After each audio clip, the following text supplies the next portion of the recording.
Live from Dramashop with Zach Flock.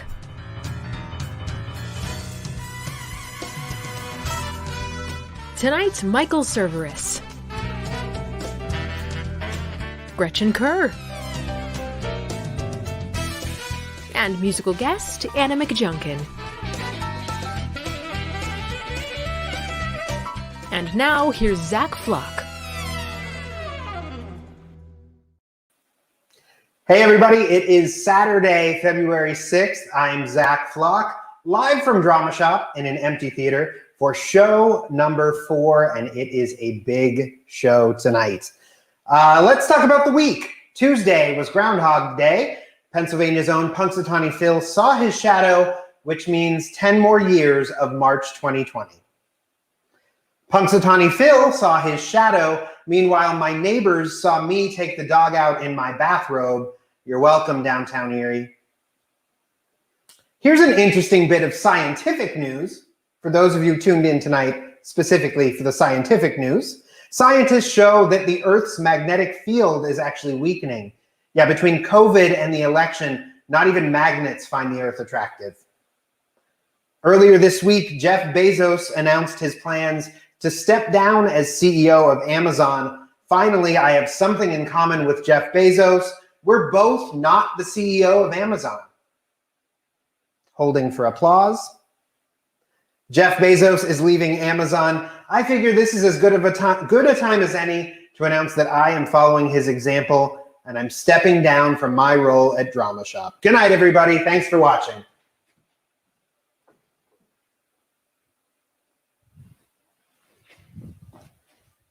I'm back. If you prefer the empty theater, just head to dramashop.org and make a donation. We will happily stream an empty theater as long as you want. Valentine's Day is just 8 days away. Of course, it's the perfect day to stay home, order some takeout, and watch television, you know, like every other day of this horrible, painful existence. It was announced this week that NFL stadiums will be made available as vaccination sites, starting with the MetLife Stadium, home of the New York Jets and New York Giants. Supplies are limited, but scalpers are offering 2 for 1 in the parking lot. So that's nice. Vaccinations available at MetLife Stadium, which is odd because normally the team there doesn't have a shot. Sports humor, everybody. This Sunday, of course, is Super Bowl 55 and the end to one of the strangest seasons in NFL history. Joining me now, Dramashop's NFL correspondents, yes, we have those, and the hosts of Erie's #1 all-NFL podcast, Simultaneous Catch. Not entirely sure if that's true. Please welcome Josh Lapping and Adam Jeffrey Rossi. Josh, Adam, guys, big weekend. How are you? Well, we're here. Yep. Okay. Everything all right, guys? You seem a little down. You doing okay? Well, Zach, see, the thing is, both of our teams were just a game away from playing in this game, the Super Bowl this weekend, so we're a little off. That's right. You're a Packers fan, and Adam, you're a Bills fan. I'm sorry, guys, but hey, your teams had great seasons. But you know, I want to ask you about Tampa Bay. This is going to be Tom Brady's 10th Super Bowl appearance, and he's attempting his 7th title if he wins this one. So I have to ask you guys, is Tom Brady the greatest of all time, or the GOAT, as the kids would say? You know, Zach, if you're a fan of mediocrity or cheating, then maybe he is the GOAT. But in serious answer, Zach, it is extremely impressive that Tom Brady has made it to his 10th Super Bowl. There are tons of statistics out there saying that he has better odds of making the Super Bowl than Steph Curry does of making a three-point shot in basketball. So, you know. It's absolutely disgusting. But even more gross, honestly, is Patrick Mahomes, the starting quarterback for the Chiefs, just his 3rd season starting in his 2nd Super Bowl and already an MVP. So. Yeah. No, that's cool. But I want to keep talking about Tom Brady if we could, because I feel like the guy doesn't get enough love. I'm curious, is it more impressive that Tom Brady took such a bad team and totally turned them around and got them to a Super Bowl? Or is it impressive that he took a team from a town that literally does not care about football at all and got to the Super Bowl? Well, I mean, it's impressive, throw the love at Tom Brady, Zach. He is a great guy, very much deserved. So it is extremely impressive, obviously, to go to a new team in your first year and bring him to the Super Bowl at age 43. Just show him the love. Exactly. Now, guys, it looked like the Chiefs beat the Bills pretty easily, I got to say, but Tampa Bay just barely beat the Packers. So who would you guys say has the edge in tomorrow's game? Well, I don't know, Zach. Let's see. Green Bay lost on a bogus call at the end because NFL loves Tom Brady. And, maybe it'll happen again. I've learned over the many years of watching football that you just don't bet against the guy. He gets there and he gets the job done. Maybe he has some help. I don't know. But, until that clock hits zero, it's hard to root against Tom Brady in the Super Bowl. Well, and they say he's not so bad on the eyes either. Now, Adam, I see you're wearing your Bills Mafia hat. Do you happen to know, is there an equivalent like the Bucks Mafia in Tampa Bay? Ooh, well, I should probably go check. No, you know what? We have a new name for our show. Thanks for listening, everybody. Go Chiefs. Wow. Okay. Chiefs, indeed. Everybody enjoy Super Bowl 55. Sit back and enjoy the weekend.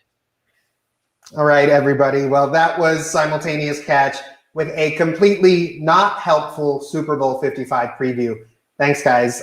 Make sure to follow them on Instagram at Simultaneous Catch and check them out on Spotify and Apple Podcasts. I don't know what to say about that. What an incredible show. Despite what just happened, what an incredible show we have coming up for you tonight. He's been nominated for 6 Tony Awards, and he's won twice for his performances in Fun Home and Assassins. He's appeared in dozens of TV shows and films, and even has a role in the Marvel Cinematic Universe. And my wife would kill me if I didn't mention that. The one and only Michael Cerveris will join us live in just a few minutes. Plus, from Dramashop's own production of Fun Home, and as well as Nevermore and the Blue Bowl monologues, Gretchen Kerr is back on the show tonight. And keeping the Fun Home theme going, our musical guest this week played Medium Allison in the Dramashop production. Anna McJunkin will perform for us. But first, let's check in with America's sweetheart, Elena Manchester. Where is she? Fun fact, I was not in any production of Fun Home ever, but I think I might be the only one here tonight, and that's fine. I'm not bitter. You're cool. You're good. No worries.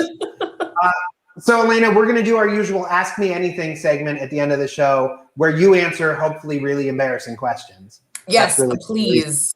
I live for it. So, folks, if you have questions, submit those on Facebook or on YouTube, and we will do our best to answer them at the end of the show tonight. So, Elena, sound good? Absolutely. All right, friend, we've got a great show. I will see you at the end of the show, and you'll tell me how it went, I'm sure. Absolutely. I'll be here. Right. Bye. Get out of here. Look, I practiced that for 2 hours. Big show tonight. When we come back, Tony winner Michael Cerveris will join me. Stay tuned. More coming up live from Dramashop.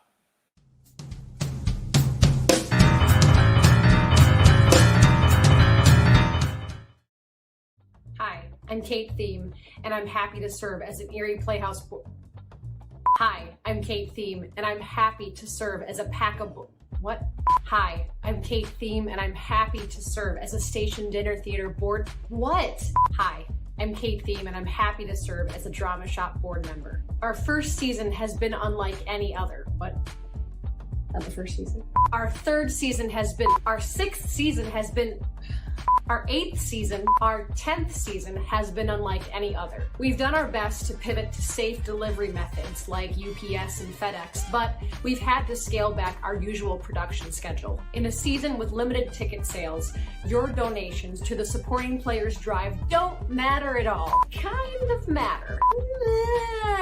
They matter a little. Okay, they really, really matter. They matter a lot. They're more important than ever. Your support helps us pay the rent, cover expenses, and buy a new Hydro Flask, and pay off my car loan, and get out of student loan debt, buy more leggings, and keep Dramashop moving forward. There's a lot more to come this season, so head to dramashop.org to show your support for theater in crisis, theater in recess, theater on a precipice, theater nonetheless, theater in distress, theater on recess, theater in process.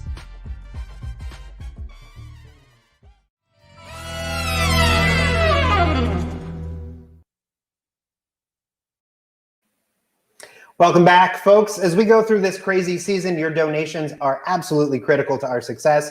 If you like our show tonight, or even if you don't and you just want us to stop, please take a second, head to dramashop.org and make a donation to our Supporting Players Drive.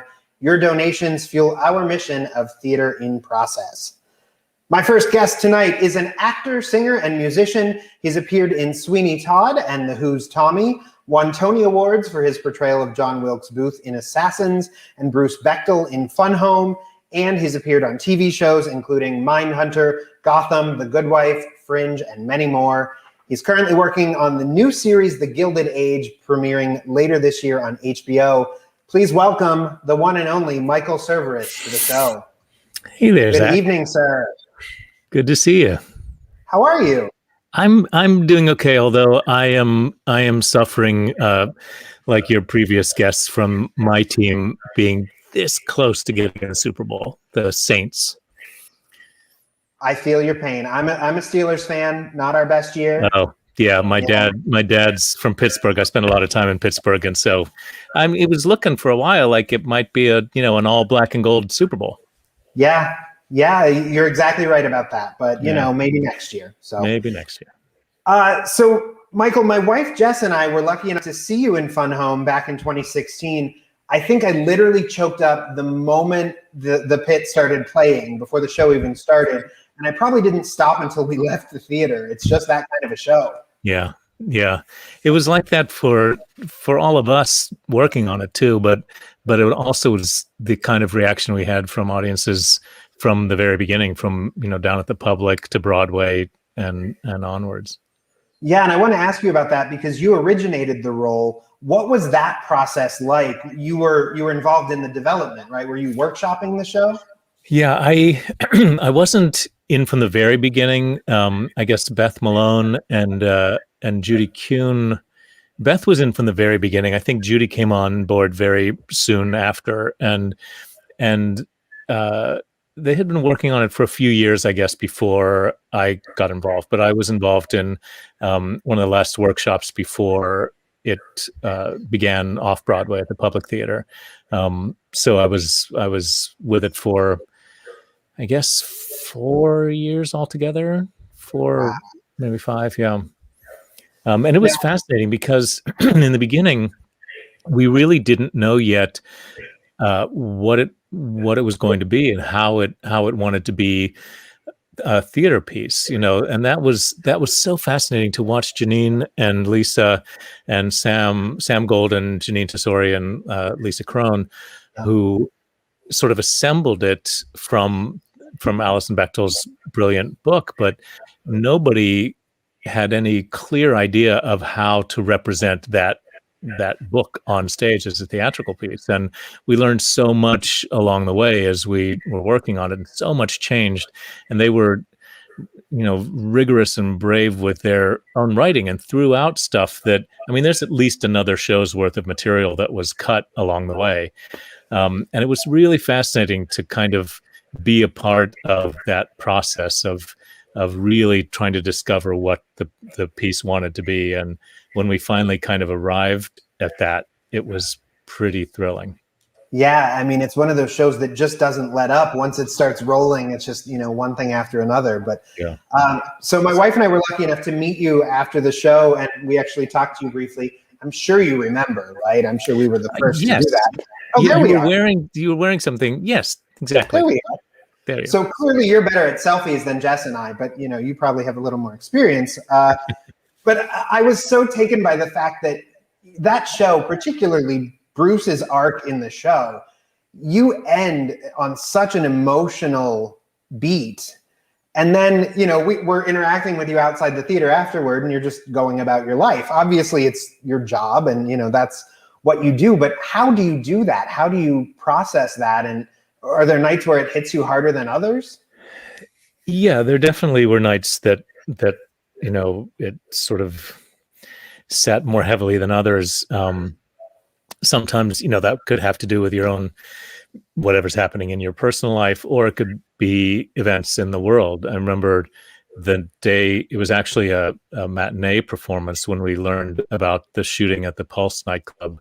And, you know, so then to perform it with the weight of that in our minds and the audiences was something entirely different. Or the day that we performed it, the night we performed it when gay marriage was passed. That was a different kind of meaningfulness for the night.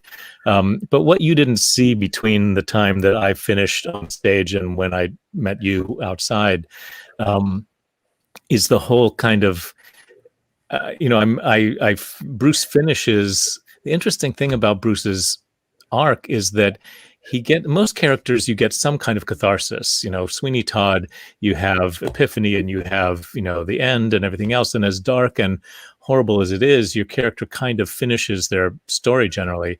Bruce, in many ways, arrives at the point where he's about to finally understand something, maybe, or accept something about himself, or come to some kind of realization. And right when he's on the brink of that, it stops. And for the audience, you have the three Allisons coming together, and you have that kind of comfort and resolution at the end. And Bruce never gets that. And as a result, the actor playing Bruce doesn't get that either. So it really, more than anything else I'd done, was something that was very hard to shake, and something that took a while to kind of process. And I got better about it as time went on, but really for a while after I left the stage, it would take me some time before I really could be sociable and talk. And I would have people come backstage to say hi after the show, and I mostly would just try to get them to talk so I could just kind of sit quietly and listen, and, you know, have a scotch and just kind of try to you know, come back.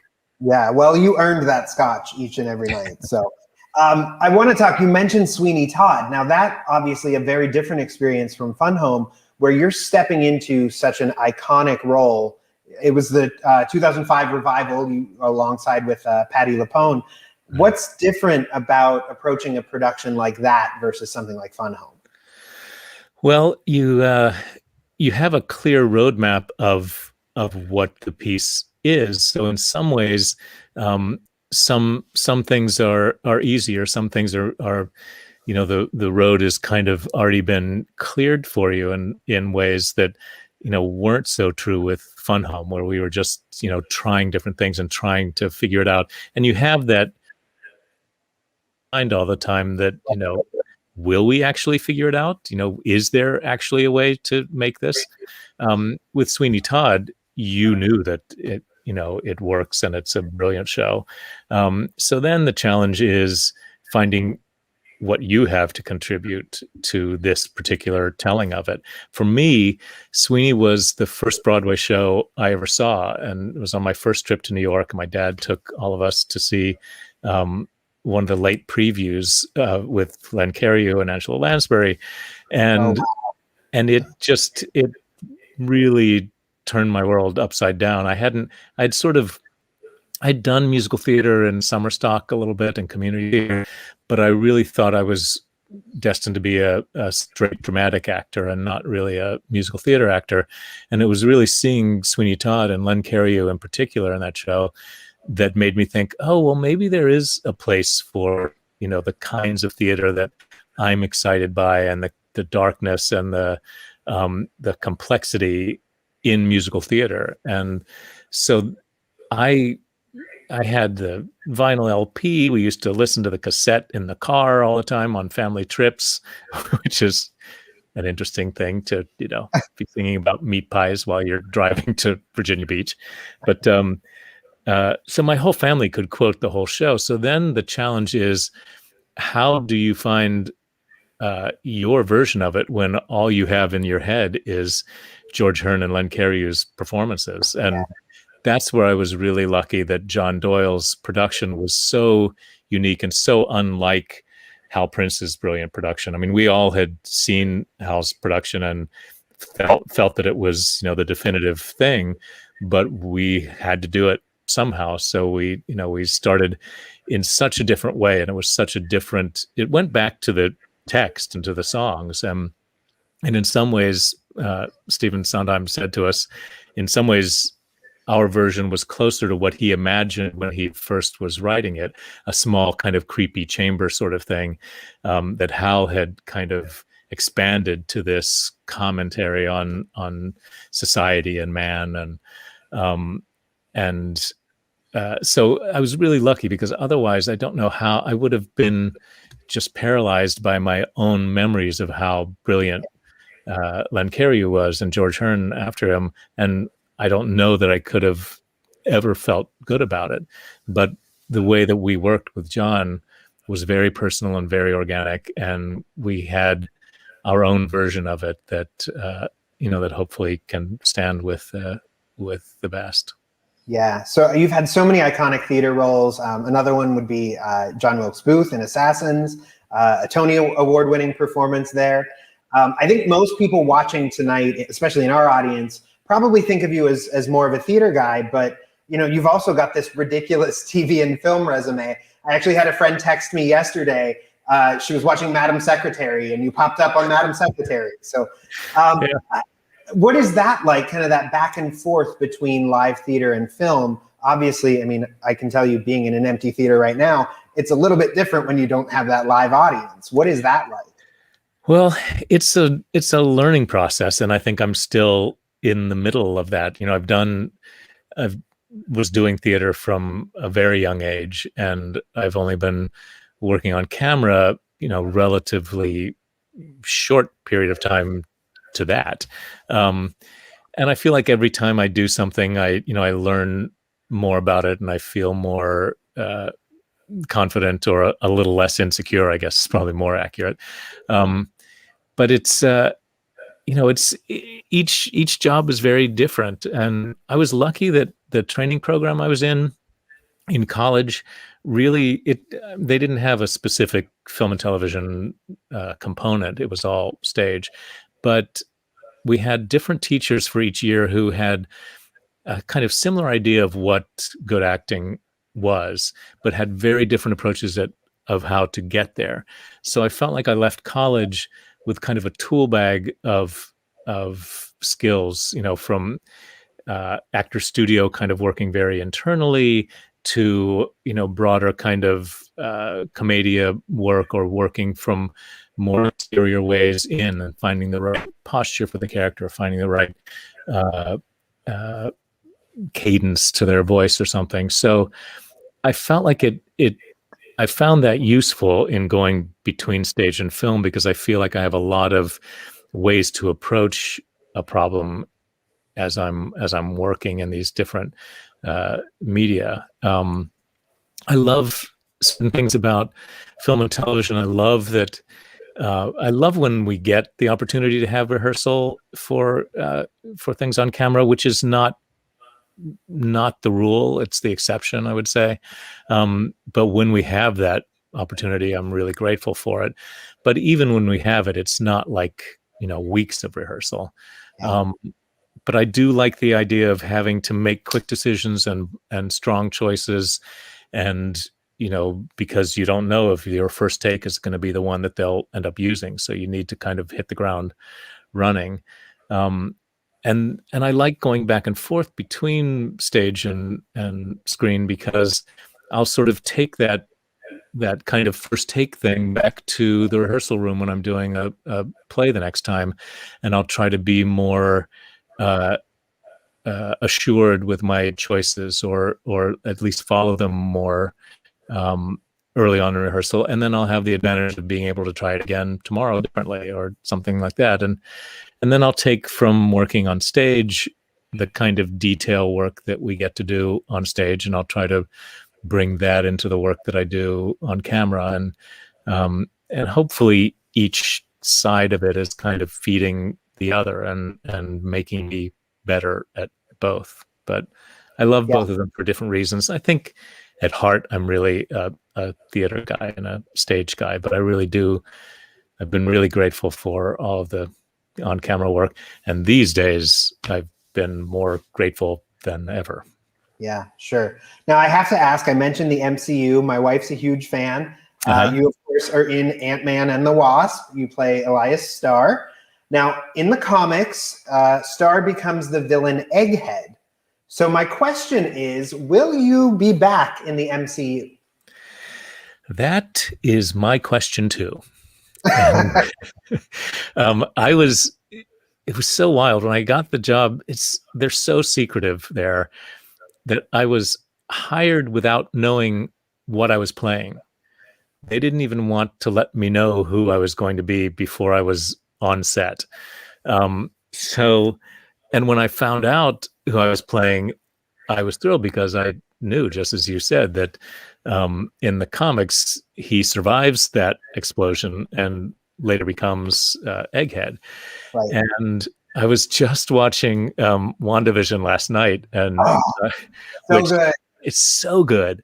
And you see like Agent Jimmy from Ant-Man is in that. So I was saying to a friend of mine, I hope that Egghead is going to show up somewhere in one of these universes. And it's absolutely the kind of thing that they do. They haven't said anything to me about that, but I would be thrilled. We can at least confirm, though, that you're not in WandaVision. That's what I'm taking away from this. Well, up to this point, anyway. Okay. All right, fair enough. So I know one of the things that you've been focusing on during COVID, as everything's been shut down, you have a band, right? And you have some new music coming out. I do. I have a band called Loose Cattle. We've been playing together for about 8 or 9 years now, I guess. It kind of began in New York with Kimberly Kay, who's my co-band leader and the co-lead singer. And we started playing together and writing music and stuff in New York a while ago. It kind of began as a country covers band, and it's expanded and grown over the years. And Kimberly moved down to New Orleans, where I have a house as well. And so the band is now kind of more focused in New Orleans, and we're playing with some great musicians down here. And we have a new record that was supposed to have come out last April around a big festival appearance down here, and that clearly didn't happen. And so we've been sort of holding off, and I think we're going to go ahead now and release it in April or May. And we still won't be able to do live performances of it for audiences, but we wanted to get it out there before it sat for too long. We're going to do a live stream from New Orleans from a club down here on Wednesday night, and then we're going to do a record release party. We're going to film it now while I'm here, and then we'll air it when we actually put the record out. But I'll have to be heading back up north for a while to work on Gilded Age. So, but yeah, we've been doing. I've been really grateful for my growing Pro Tools skills that we're now able to like record long distance, and we put out a couple singles during the lockdowns and stuff, and it's been a good way to stay connected to people and stay creative. Yeah, we're all learning new skills these days, for sure. Yeah. So you mentioned The Gilded Age, which is a new show on HBO. What can you tell us about that? It's a new series from Julian Fellows, who created Downton Abbey, and it's in some ways it's very much a Downton Abbey in America. It takes place in 1882 and on a street in New York with two homes on opposite sides of the street. One inhabited by representatives of old New York and old money, Christine Baranski and Cynthia Nixon are the matrons of that house, and then across the street, Morgan Spector and Carrie Coon are representatives of the new New York, and he's a railroad magnate, and I'm his valet. So you've got the upstairs downstairs thing on two sides of the street with kind of the old New York and the new New York, and but also a lot of there are 30 some characters, and it's a feast for Broadway and New York theater lovers because the cast is filled with people from Broadway and from theater, and it's really fascinating as I've been doing research and stuff, discovering how much of how things are today really began in that period in the Gilded Age and the beginning of industrialization in America and progressive movements politically and racial inequities as people moved up from the South after the Civil War, and so dealing with the experience of Black Americans in the early part of the New Age. I think it's going to be a really exciting show, and it's great fun to work on, and it's going to look fantastic. Yeah, can't wait for that. Well, this is the part of the show where we like to really put you on the spot, if you don't mind. We're going to play a little game. Okay. So if you're up for it, I hope you don't say no because we're live, but we're going to play Name That Michael. We have there's our very expensive graphic. We don't want that to go to waste. Excellent. So it's pretty simple. Here's how we're going to do this. We'll read you a description of a character played by a famous Michael, and you name the actor. Here's a hint. It may be you. I'm going to have some help with If I get those wrong, I'm really going to be in trouble. That's, makes for good TV, though. So I need some help for this game. We're going to bring in from Dramashop's 2019 production of Fun Home. Please welcome adult Allison, Julie Lukahi. There she is. Medium Allison, Anna McJunkin. And small Allison, Megan Longo. Allisons, please say hello to Michael. Hey, Michael. Hey, ladies. All right. So they are going to take turns reading clues, and you name the famous Michael. Okay. We will begin with Megan. All right. So the first clue is he starred in Tim Burton's 1989 film Batman. Michael Keaton. That is correct. Hannah. He played the mischievous Alex P. Keaton on Family Ties. Oh, Michael Fox. Michael J. Fox. Correct. 2 for 2. Yeah. Julie. All right. He starred as Dr. William Masters on Showtime's Masters of Sex. I never saw that show. Michael. Who could it have been? Is there another clue, or that's it? I'll give you another clue. He also has played Tony Blair on multiple occasions. Yes, Michael. And he's in Prodigal Son now, right? Isn't he in Prodigal Son now? Yes, he is. Oh, right Michael. Guy. Oh, God, he was so good in Frost Nixon, right? Also. Yep. Yep. Everything but his name. Michael. Oh, great British actor named Michael. Same as Charlie and Martin. Martin of the West Wing fame. Apocalypse Now. I'm sorry. Michael Sheen. Michael Sheen? Yes. All right. At the buzzer, he got Michael Sheen. All right, Megan, next clue. The next clue is he played wannabe rock star Ian Ware on the 1987 TV series Fame. Well, that would be me.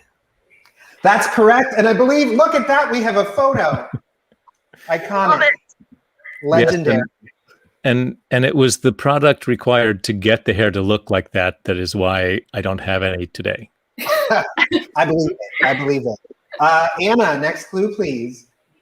He played Gordon Gekko on the movie Wall Street. Michael Douglas. Correct. Julie.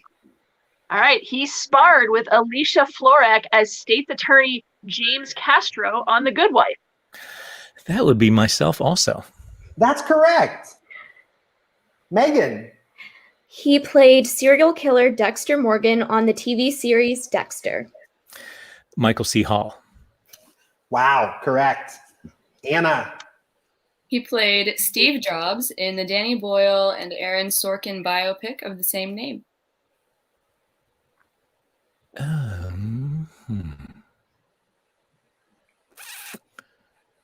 I don't know. I didn't see that, so. He was also in the X-Men movies.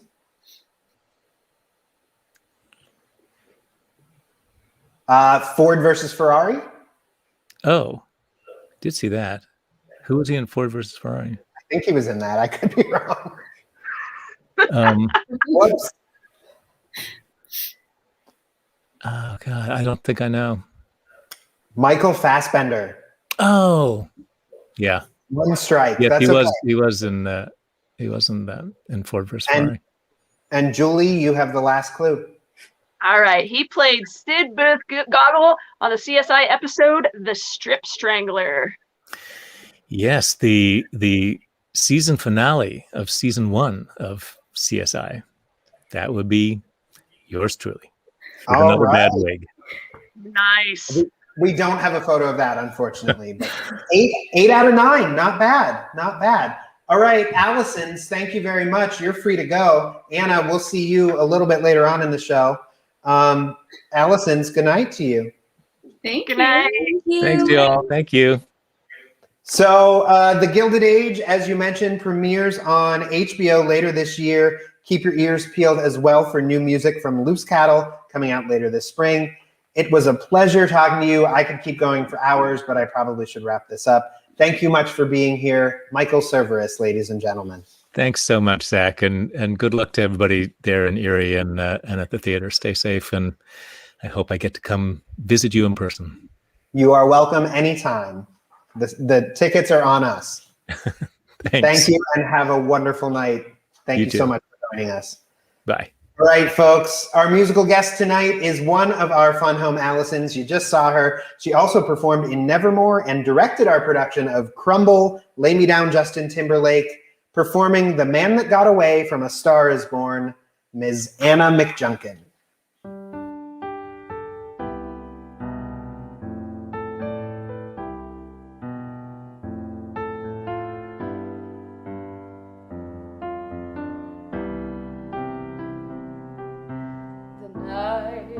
Bitter, the stars have lost their glitter, the winds grow colder, suddenly you're older, and all because of the man that got away. No more his eager call, the writings on the wall, the dreams you've dreamed have all gone astray.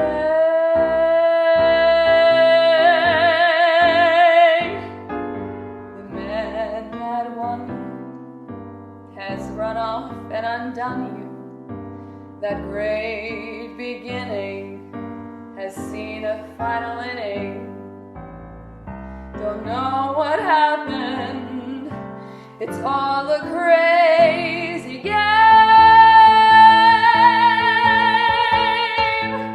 No more that all-time thrill, for you've been through the mill, and never a new love will be the same.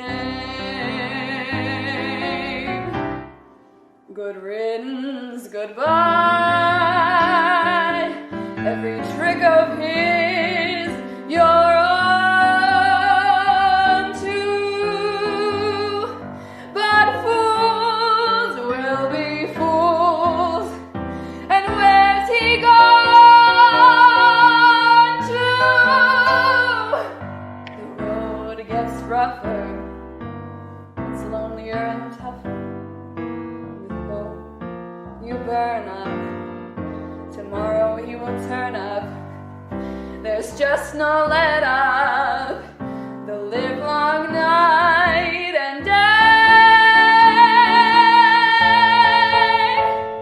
Ever since this world began, there is nothing sadder than a one-man woman looking for the man that got away. The man that got away.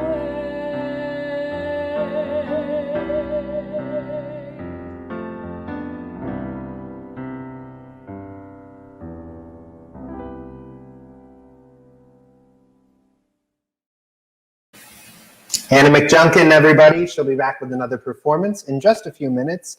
Also coming up, Ask Me Anything with Elena Manchester. So get those questions in. And maybe, just maybe, we will get to your question.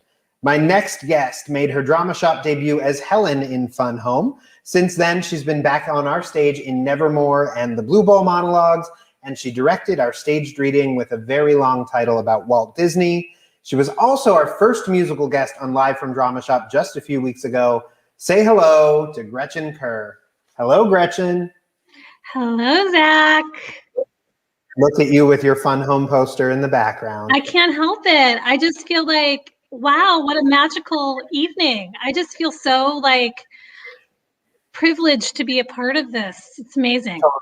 Totally. I apologize that I ate up some time from your interview. Of course. I hope you don't mind. No. So Gretchen, we met, I think during Fun Home was when we met. You had done some Playhouse shows with Jess, and I always heard about the wonderful Gretchen Kerr, but I didn't get to experience her for myself until Fun Home. So what brought you into our orbit? Well, that's a good question. So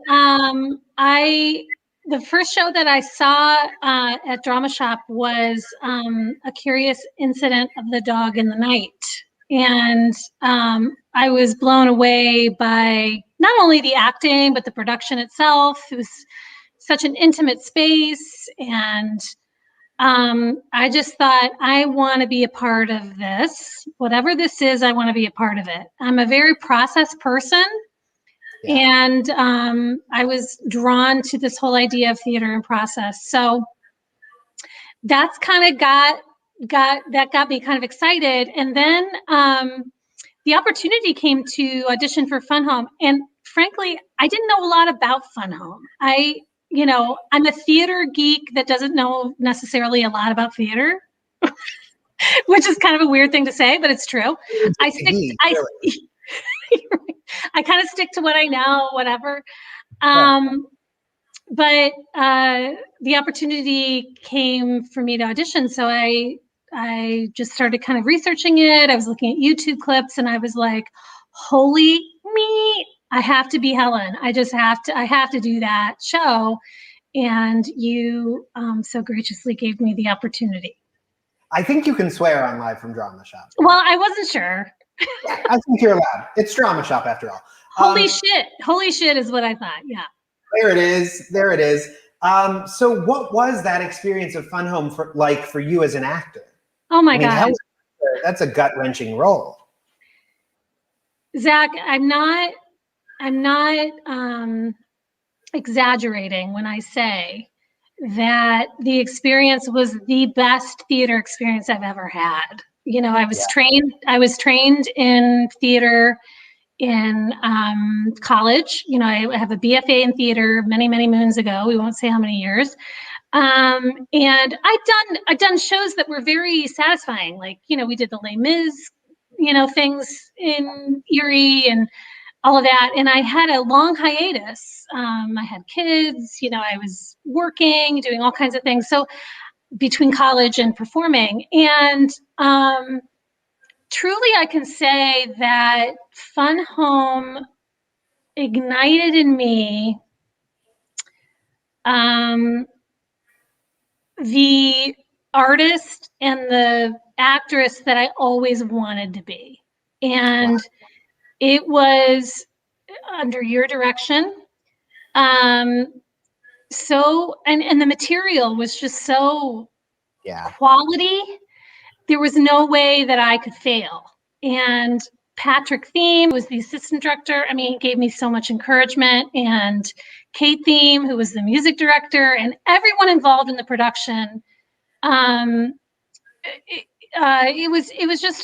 was a life-changing experience. And it's something that I didn't think that I could do, that I ended up, I'm the most proud of anything I've ever done from doing that show. And what made me most proud is every single performance, some woman would come up to me in tears and tell me how much the character and the performance meant to them, and in tears. It was amazing. It's the kind of role that, I mean, Helen just, and your performance of her in particular, just kind of rips the audience's heart out every single time.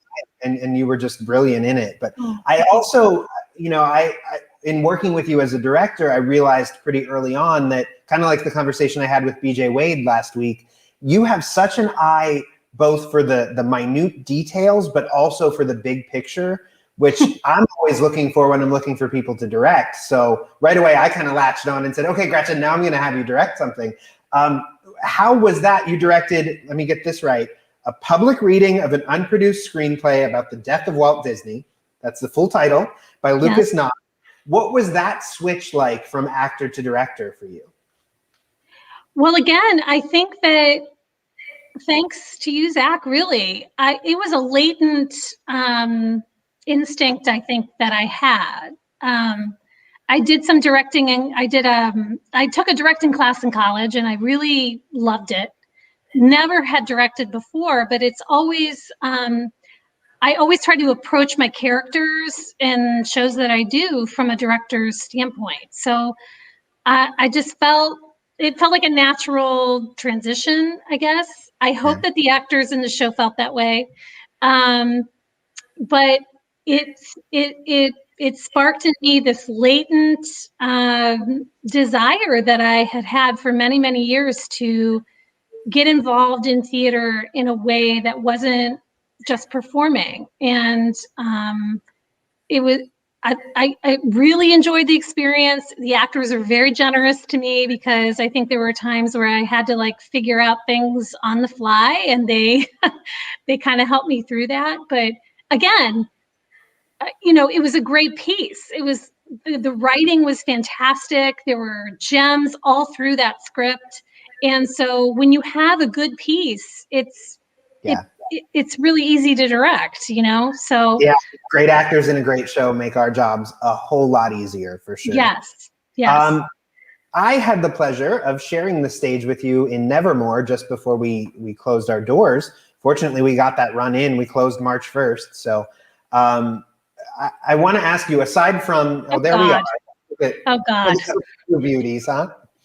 I want to ask you about, aside from, you know, the challenge of working with me, what was your biggest challenge with Nevermore? Well, Zach, come on. The pleasure was all mine to work with you. And what you did in that show, I could never do. I could never do a role like that, for sure. Because everyone who's probably watching this right now knows my issues with memorization. So that's first and foremost. But anyway, I really wanted to do that show because 2 reasons. Well, 3. 1, I wanted to work with you as an actor. The second, and the ensemble and all of that. 2, I wanted to work on a show that I really, there was very little research that I could do on it. There's not a lot of clips on it. There's not a lot of, there's that one soundtrack, but it was different than the actual, score that we used. And so I really wanted to do something that I didn't know anything about at all. And 3, I wanted to explore Edgar Allan Poe like that. I was familiar with him, but I'd never kind of done a deep dive like that. And I have to tell you, Zach, like, he is, by the way. He's joining us. Yes, I saw him in the background. I I feel like we could probably have done that show for 4 years and I still wouldn't really fully understand it. Oh, totally. I didn't leave that show feeling satisfied. Like, I will say that. I mean, I just felt like we just hit the tip of the iceberg on that one.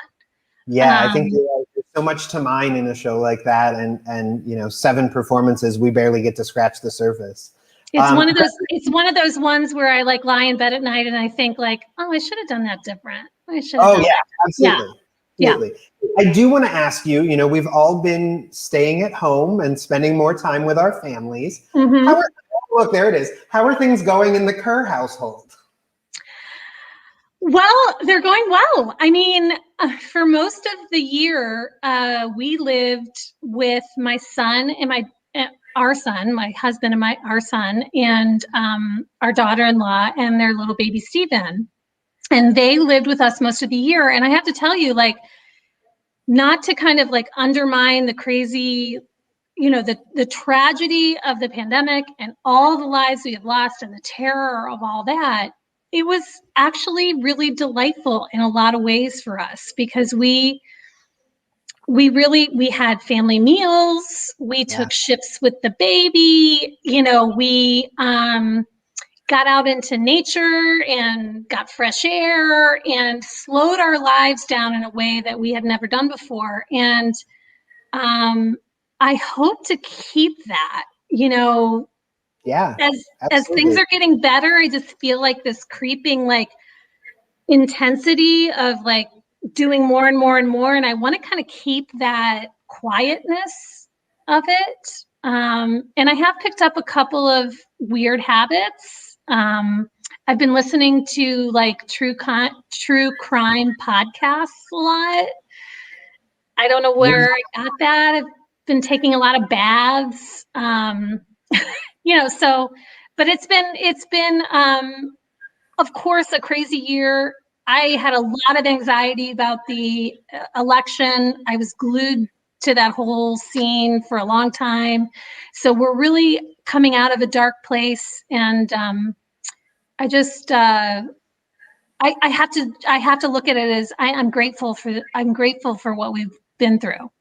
I think that's really the only way you can look at it, right? Find something good. Yeah, absolutely. Gretchen, I've said 1,000 times, and I think I coined this phrase, but I could listen to you sing the phone book. You are a joy to listen to and a joy to work with. And now is the part where I put you on the spot and make you play a game. Okay. We're going to play. Oh, I don't have it on my notes here. What's it called? Nicole, there it is. Great Minds. Look at that. Great Minds. Yeah. That could also be our show on the Sci-Fi Channel, it looks like. So. Great Minds Naked. Just like Naked and Alone. Great Minds Naked. Sorry. I'm not doing that. All right, so here's the deal, Gretchen. Yes. A question. So you have paper, right? Yes. We've been told all day by our production crew to have paper and Sharpies. So a question will pop up on the screen, and we're both going to write down answers, but we're going to take turns. So the way it works is the first question will be for you. So you write down your answer, and I write down what I think you're going to say. Okay. So we're trying to see if our great minds think alike. Got it. All right. Here we go. Let's bring the first question up. Okay, so name something actors do to prepare before a performance. So you write down your answer to that, and I'm going to guess what you're going to say. Keep it short. I am. Okay, I got what I think you're going to say. Okay. You good? Yeah. Okay, let's show our answers. Ready? Go ahead. Oh, I can't quite see yours. That's a white. What's it say? Just read it. Vocal warm-up. Oh, I wrote drink. I'm trying to get in your head here. All right. I usually do that after the show. Okay. All right. That's fair. That's probably better. All right. Okay. So now I'm going to answer this next question. Here we go. What's a reason someone might go see a play? Let's pretend we're not in COVID times. A reason someone might go see a play.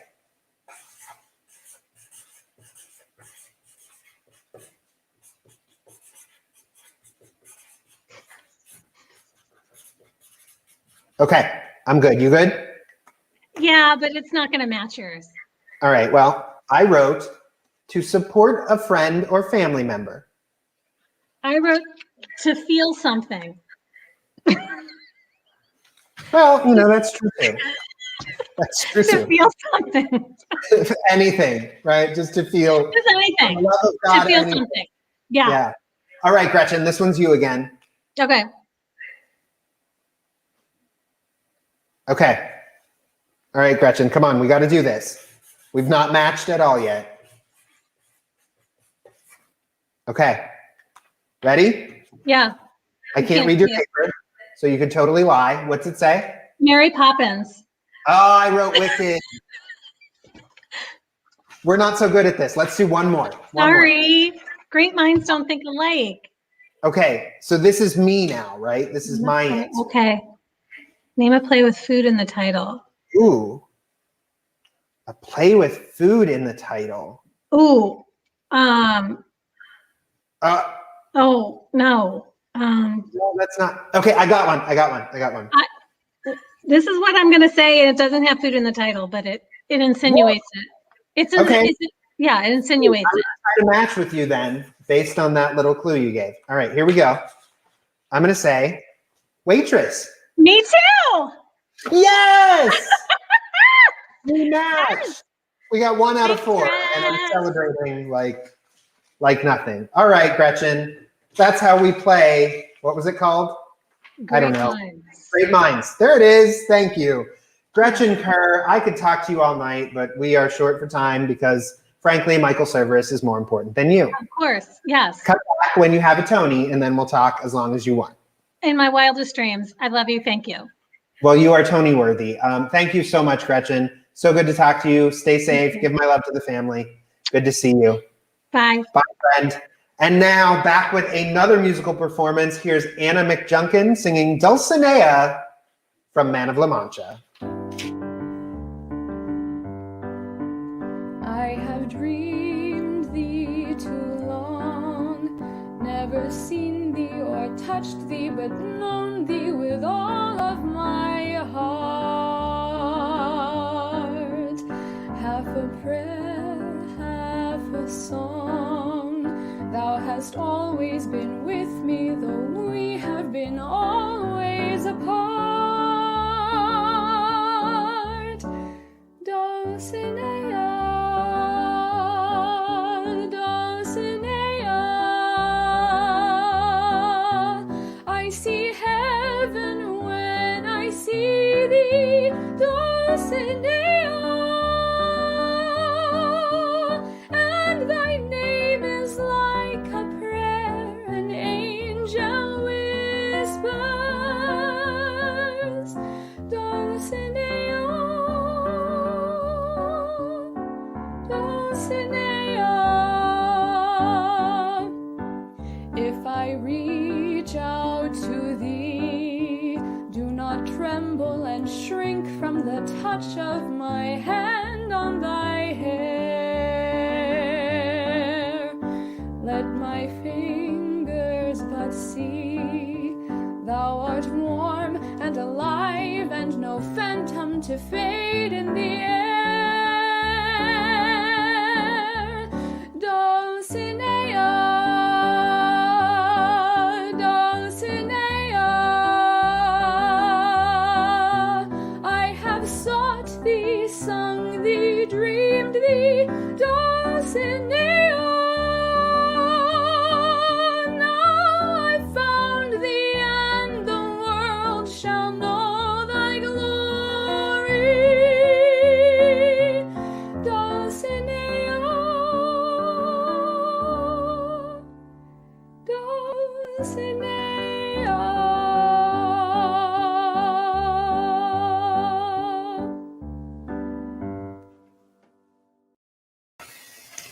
Anna McJunkin, everybody. Now, please welcome back our friend, Elena Manchester. Bring her in. Come on in, Elena. Yay! Oh my gosh. What a show. Oh my gosh, what a show. What we'll unpack that later. I've got a lot of feelings, but there's so many. I have so many things to say and think and feel. So yeah. Oh, Elena, it's time for Ask Me Anything. Woo-hoo. Our favorite game. Our favorite game. Do we have the thing? We don't have time for the thing. That's all right. All right, let's fire up. Oh, there it is. Okay, let's fire up that random question generator and ask me anything. Or maybe these are real questions, not so random. Let's see. What do we got? What's the last thing you did for the first time? Oh my God, how rated is this show? It is not. Kidding. What is the last thing you did for the first time? I painted. So I just painted a watercolor yesterday. Hang on, I'm going to cut you off for just a second and let my mom know it is 9 p.m. We're going over slightly. Donna, if you want to switch over and watch 48 Hours now, go ahead. Bye, Donna. Continue. Yeah, I painted. I've been painting. I've been playing with watercolor. And it's not technically my first time, but like I feel like it's the first time. So that's what I said. I interviewed a Tony winner live on air. I can't even. Do you want to know the crazy? I mean, it's all crazy, but the really crazy part was all week long, I had really bad anxiety that I was being like rickrolled, basically, that it wasn't actually going to be Michael Cerveris. And I wouldn't know that until he came on the screen. I mean, so that would have been terribly funny and terrible, funny, but terrible. So I'm glad it happened. I'm really glad it didn't go that way. All right, let's do one more question. Yes. One more. Fire it up. What really makes you angry? Well, funny enough, it used to really make me really angry to be late to things. Yeah. And then I was a kid, and then there was a global pandemic, and now I'm late to everything. So what things are you late to? You mean like online things? Like I'm late. I guess I have such little like actual things that are timed that I have to beat, but I'm late for all of them. Now my mom's still watching. My mom says 48 Hours is not on tonight.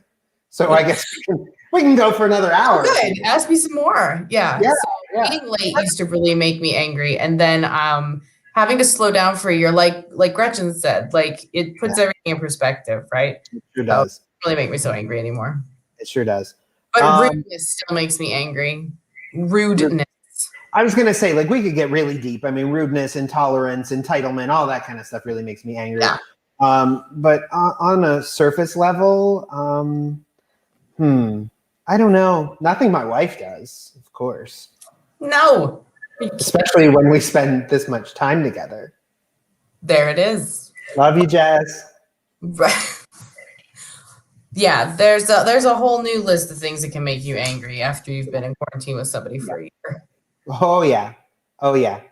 All right. Well, Elena, it's been a crazy show. I can't even process yet. So, do you wanna hear who's coming up on the next shows? Yes. Let's talk about it. So next week, I don't have the full lineup confirmed yet, but I will tell you the one and only Kate Thiem is going to be the guest.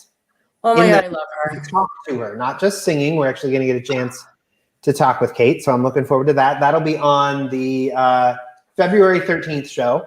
I should mention, too, that we have decided that we are going to continue doing this little show through at least March 6th. So that's 4 more episodes after tonight. So Kate Thiem next week. We'll announce the rest of the lineup over the course of the next week. And then in 2 weeks, on February 20th, this is crazy too, right? From Paranormal State, Psychic Kids, and now he's currently on the show Kindred Spirits, which is airing new episodes on Discovery Plus. Psychic medium Chip Coffee is going to join me and you, Elena, for the entire hour for a very special episode of Live from Drama Shop. That is coming up on February 20th. I can't.